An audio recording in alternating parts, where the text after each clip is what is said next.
Hi everyone, my name is Danny. I am here with Territory Foods and our favorite Eric Adjepong.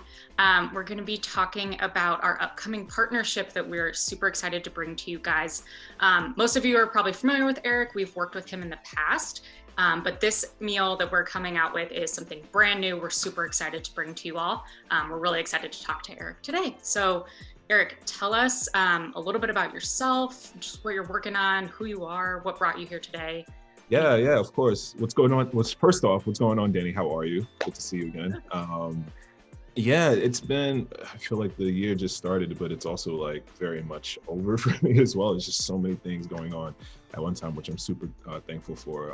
Obviously, the partnership again with Territory Foods is awesome. And, it's always good to kind of come back home and do and work with people that are one like-minded as far as like the food and the philosophy behind just eating great food and fueling your body. But then two, it's just familiarity. Like I've been with you guys ever since I came down to DC, and it's just been like every year I'm always connecting or finding new ways to connect. So I'm really excited about this turnaround. But for me, I just got back from Ghana, which was a lot of fun, a lot of work. I was out there. It was like a 7-month project, but I was on the ground for about 7 weeks and just built a restaurant. So yeah, right, exactly. It was insane. Just everything that you can imagine, just the emotions and just once it was all done and everything, it felt really awesome. So excited about that, and more TV on the way with Top Chef, which I'm really excited about as well. So yeah, just staying busy, being a dad and a husband, all that. It's keeping me on my toes as well. So yeah, it's been a really hectic year thus far, but again, I'm really thankful and blessed for it. I feel like you've lived an entirety of 2021 now, when you can just be like, all right. Yeah. That's what it feels like. It really does. I mean, and again, it's just things are happening just so fast, and people always ask like, how does it feel? But I feel like, I guess the best response I can always give is like the roller coaster is still kind of going up, so to speak, and there's just so many things that are even in the works and kind of like percolating and kind of bubbling as everything else right now is happening at the time. So there's a lot of kinetic energy. It's a lot of again, hats that I'm different hats that I'm wearing, different partnerships that I'm really excited about. But again, this is kind of like, it feels good to get some traction on all the hard work too. Like, it's not like this just happened out of the blue. It feels good. Yeah. I feel like that's a really good lesson too, that some people just lose out on when you have a dream or a goal. You don't see that traction immediately. It can be so disheartening, but I don't think I've ever really even heard a story where somebody started working and then an hour later they're like, I'm done. So it's good to see that all it your doesn't happen. No, it really takes a lot of work. I think one of my favorite like memes, and there's a million of them, but it's this one guy. He's digging a hole. He's digging like in a tunnel, and there's like on the other side is like these diamonds. And then there's just like one version versus the other, and the top version, the guy just gives up. Like, he's like right there. And then the other version, the guy just keeps going. He like finally lands, and it's just like, don't give up, even though like your dreams might be like the craziest. They're coming to you for a reason. So I'm really just blessed that I followed through. It wasn't easy, but yeah, now that everything is happening, hopefully more to happen in the future, I'm really excited about it. Yeah, that's awesome. Well, congratulations to you. Thank you. We're obviously very excited to have you back, but it sounds like it was a wonderful couple of weeks and you've got a lot on the horizon. So kudos to you. That's amazing. So why don't we just get into your background a little bit? Tell us a little bit about like your culinary background, what kind of brought you culinary wise to the places that you're at today? I guess technically my background starts with like Johnson & Wales. I went to Johnson & Wales University and studied culinary arts and culinary nutrition.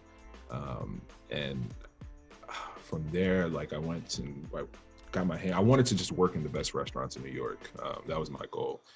So I worked in 2 different Michelin star restaurants, Rouge Tomate at the time, and Marc Forgione's restaurant, which was really great experience for me, humbling experience for me, thinking that I knew everything, you know what I mean? And you have folks in there that have been just doing this for years, and it's just awesome to watch that type of like work happen. So, but before that, I think what really kind of like, well, I guess was the pivotal like kind of culinary moment. It was just my upbringing, like coming from a very traditional West African home. My folks come from Ghana in West Africa, and I'm first generation American. I'm the first person in my entire family born here, and that's extremely like impactful, I guess, for my life, because I grew up in a very traditional home.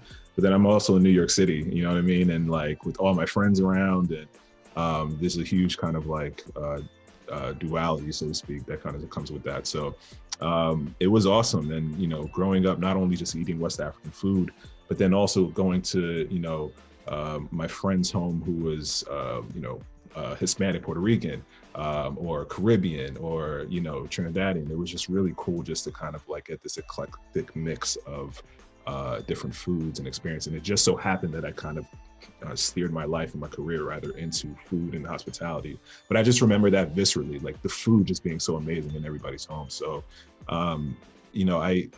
when I'm one of those people when like I'm like just a nerd for information, I guess. And when you know better, you do better is one of my mottos. And after school, I was like, how can I find more of a connection, behind the food that we eat? I ended up going to study my master's degree in London, in England, University of Westminster, in public health nutrition, and just kind of wanting more to just, again, or kind of bridge the gap between public health, eating right, and not necessarily taking care of your body for yourself, but then also like what does food do to a community, what does food do to a region, what does food do to a country, and obviously with my technical skills, how can I really pair the two together and really make an impact?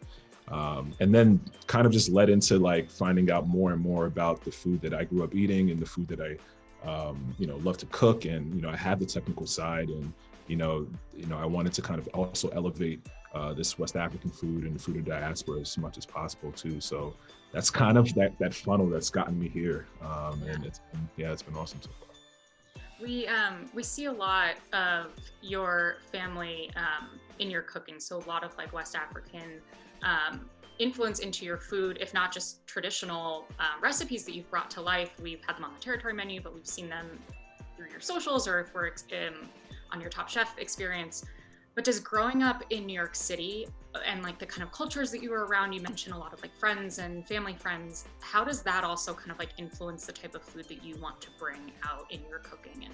Yeah, I think ultimately, I don't have, this is a term that the kids say, I don't have a ceiling on my limits. You know what I mean? Like, I don't necessarily, because the food, like, I grew up near a really, really cool and awesome, like, Hasidic Jewish neighborhood.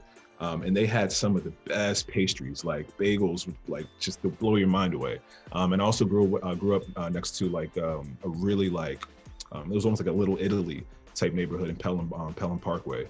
And they just had like those most amazing pastas. Like it was just like all these things that really like my general experience, that I grew up with was just, eating all these like foods and just being just a couple of steps away, you know what I mean? Like it was really, really cool for me. So I don't necessarily, I guess my focus now has just been food of diaspora, the food that I really connect to the most.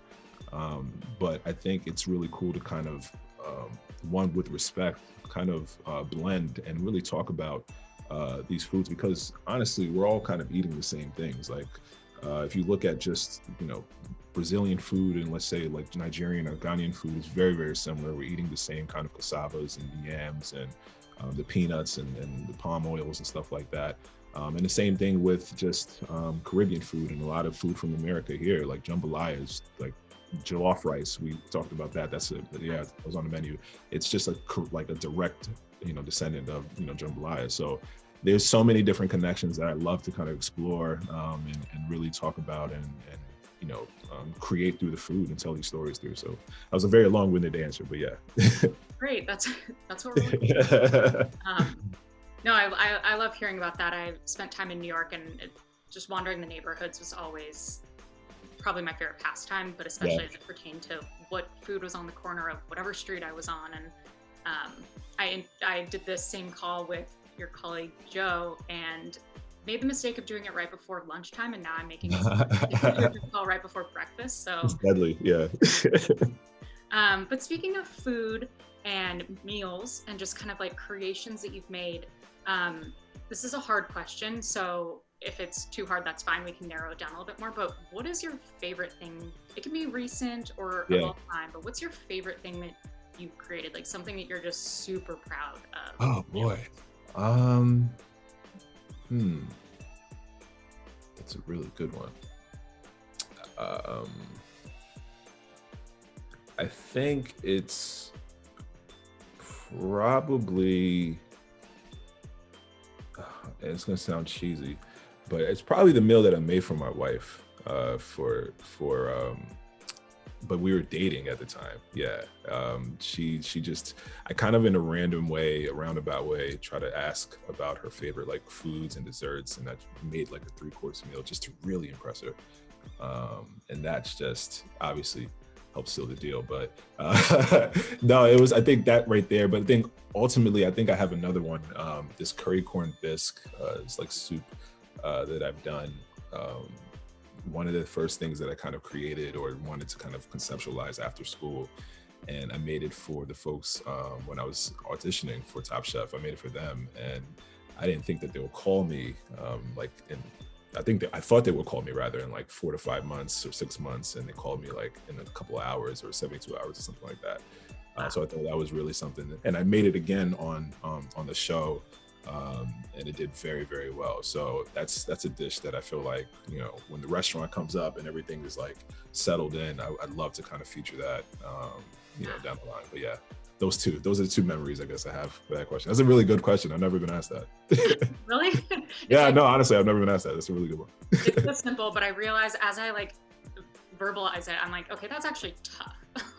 No, it is a tough one. Like I think I connected to the memory. Like, you know, like absolutely. I love working in the kitchen specifically. Like you don't capture the you know, the birthday moments or the congratulation moments. Like not often. You're in the kitchen, you're working. So when you actually can do something like in a private, more intimate setting, and you can see the visceral reactions of like, you know what I mean? Or, oh my gosh, like it's really cool to kind of get that whole spark. So yeah, those are the two moments, I think, serving those dishes and kind of getting those reactions when it happened.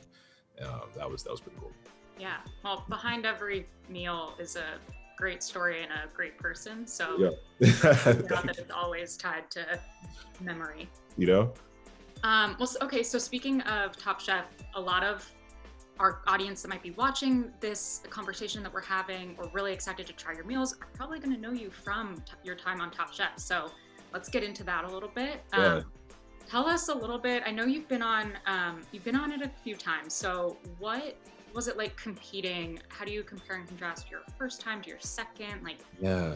Just any background that you want to share. It's by far the most difficult thing I've done in my life, and I did it twice, crazy enough. But yeah, the first time was, I think it was the shock of not really knowing what to do and how to like react and maneuver. It's quite a bubble, you know what I mean? You know you're in the outside world, but you're doing something very secretive and confined, and it's very hushed. So, you know, it's a different world where you have to like, you know, you're living with people you don't necessarily know that well until you actually know them. You're living with like producers and cameramen, and they're all like, it's a 24-hour production, so to speak. But aside from like that, it's difficult. Like these challenges are real, they're legit, they're as advertised. And you know, you don't have much time to kind of conceptualize. You just have to kind of go with your gut and also trust your like technique and your skill as much as possible. So it was hard. The second time around on All Stars was just bonkers, because now you're doing it with everyone who's done it before, even multiple times, and you know, they know all the tricks of the trade, and you know, it's like it's really like an uphill battle. It really is. Not aside from the challenges being so difficult and like just elevated as far as like the ask and the volume, how many people you have to cook for, and also like now you got to cook with one hand behind your back. No, but no, I'm joking. It's not like that. But either way, it's tough. Like everything is just just tougher. And then also the criticism, the judging, like they brought out like the best palates in the entire world, just to critique everybody's food. So that was just like another game changer. So that was really cool. But then also like, I think now you get to really see, I've been told, you know, that my food is really good or really okay or really, really bad, and why. And, you know, that is like just information and knowledge that I will have and, you know, internalize for the rest of my life, because I know these things now and I can, you know, practice them. So it's also a very big, like, transformative moment throughout my career as well. Like I'm a better chef for it. Yeah. So it's cool. It's just an all around great experience. And then now, they asked me to come back again, but this time on the other side to be a judge for amateurs, which is pretty cool. So it's a full circle kind of moment. I'm really excited about it. That is awesome. Congratulations. Yeah. Thank you. You can impart your wisdom onto those. Yeah, right? That's crazy. I have wisdom all of a sudden. So you mentioned one of my favorite parts on watching the show is honestly when you guys are getting judged. I don't like using that word, but it's of course. Yeah, of course. And Top Chef has had, just like you said, an impressive amount of judges and guests on the show. I can only imagine that was intimidating, but also probably really exciting. Yeah. Thinking back on your time and like the people that you were around, the judges that tasted your food, if you could have anyone, again, kind of another hard question, but if you could have anyone in the world, doesn't have to be professional, anybody that you could create a full meal for, who would it be? Just one person. I can give you two. Okay, give me two people. That's cool. All right, that's a tough one. Jeez.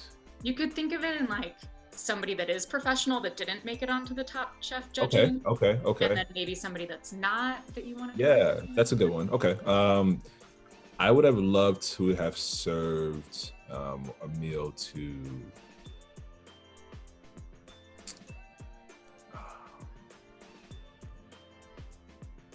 you know what? I would have loved to serve a meal to my first chef that I worked for, Chef Eric Wagner. Yeah, it's been a while since I was a prep cook when I worked for him, and he directed and showed me how to like set up my line and my station and kind of just how to prepare to work. That was like the biggest kind of like lesson, and I'd love for him to kind of experience, you know, it's been a while. So that would have been cool to have that. And then personally, that's a tough one. Man.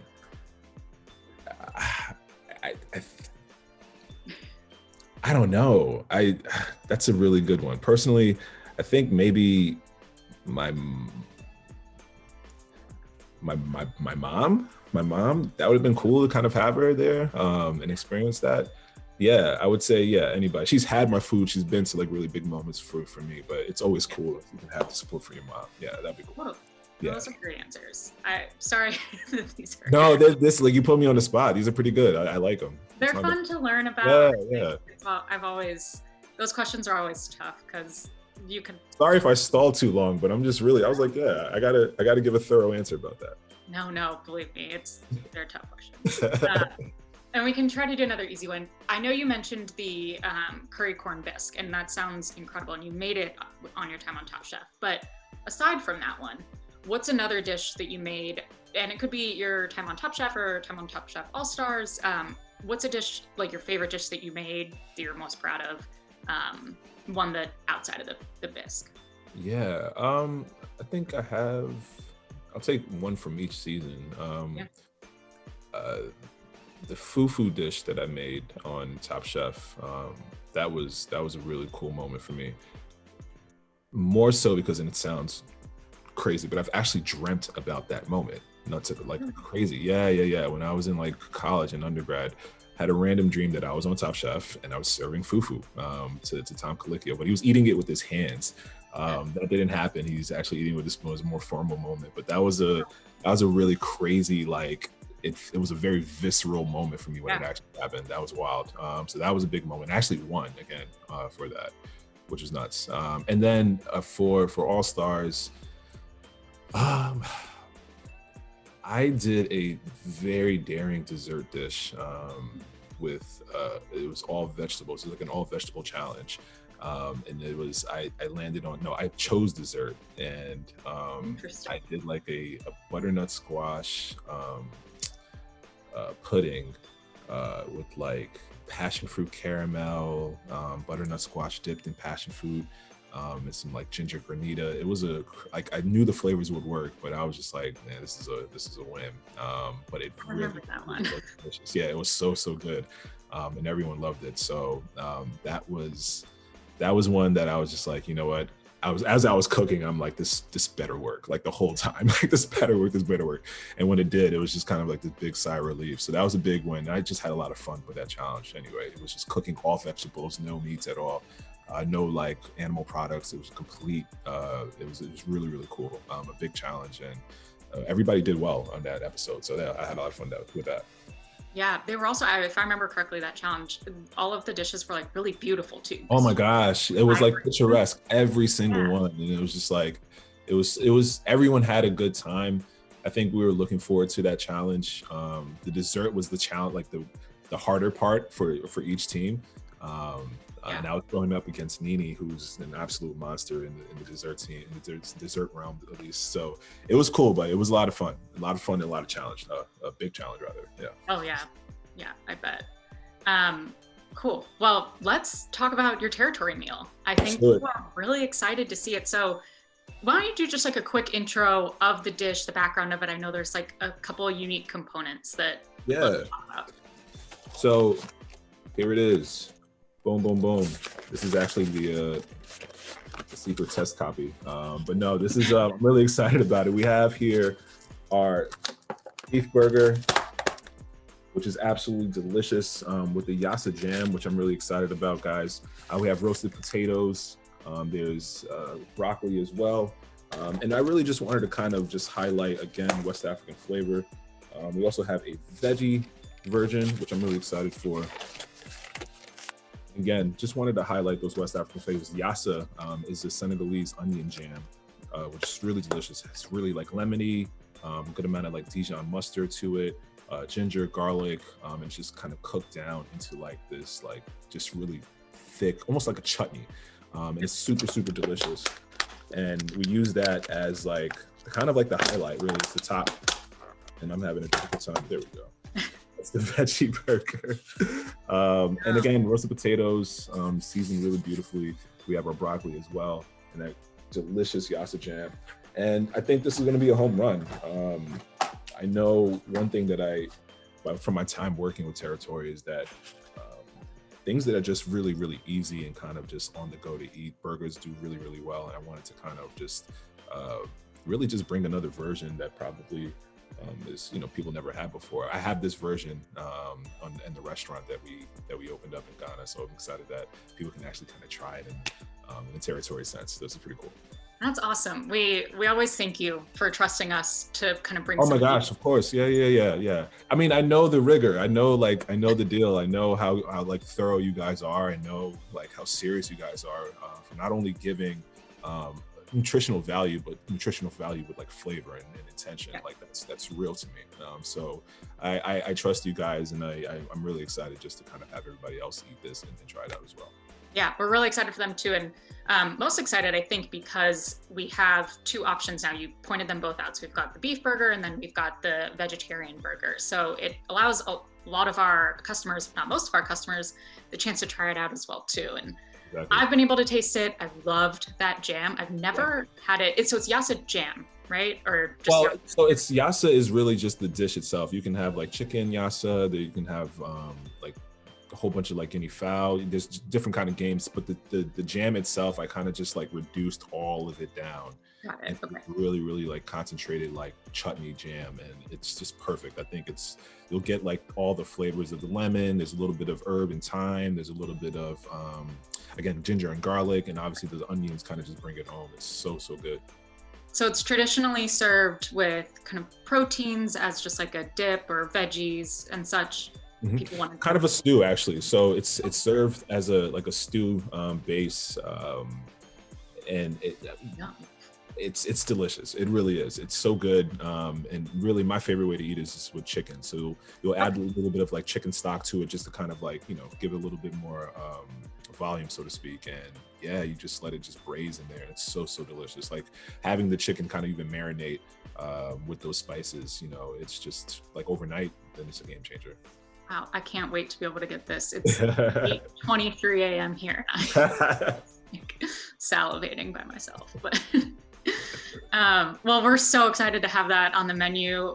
Guys, keep an eye out. We will, of course, let you know when to expect that. But let us, as we kind of wrap up here, Eric, we talked a little bit about your new Top Chef gig coming up. If you want to tell us a little bit more, like where can people find you now that you're back in the States? What's next on your plate? Anything you want to share before we wrap up? Yeah, thank you for the time. So yeah, Top Chef Amateurs is coming out next quarter, hopefully around end of April, top of May, which I'm really excited for. You can see me on the other side of the fence now. And I have some other really great things. Oh, man, I wish I could talk about it, but yes, in the works right now. As far as just, I guess I'll leave it at this. I have a really kind of like momentous kind of, big moment happening for me, which I'm really kind of excited to announce pretty soon. But other than that, more TV, more appearances, more partnerships with great companies.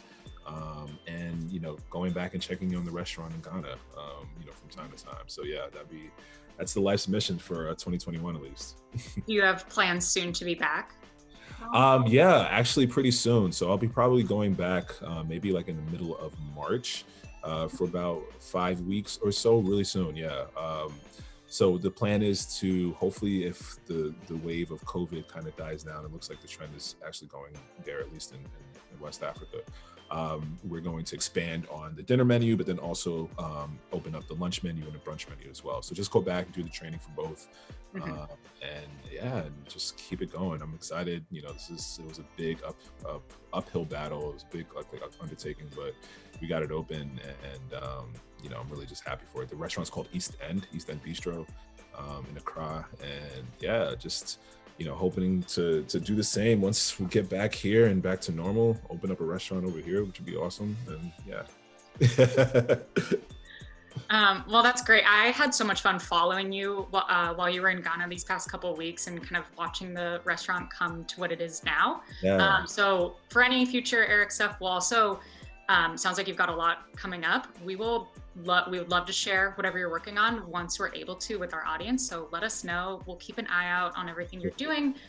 Guys, we'll post his social handles at the bottom so you can find him and follow along as well too. It was really fun to watch you do that. Thank you. Thank you so much for being here. We're so happy. Can't wait to have this meal on the menu, and love to have you here. It was so much fun to talk with you. I appreciate it, Danny. Thank you so much. Looking forward to just having all the reviews. Can't wait to hear what everybody thinks. And yeah, let's keep it going. Awesome. Thank you so much.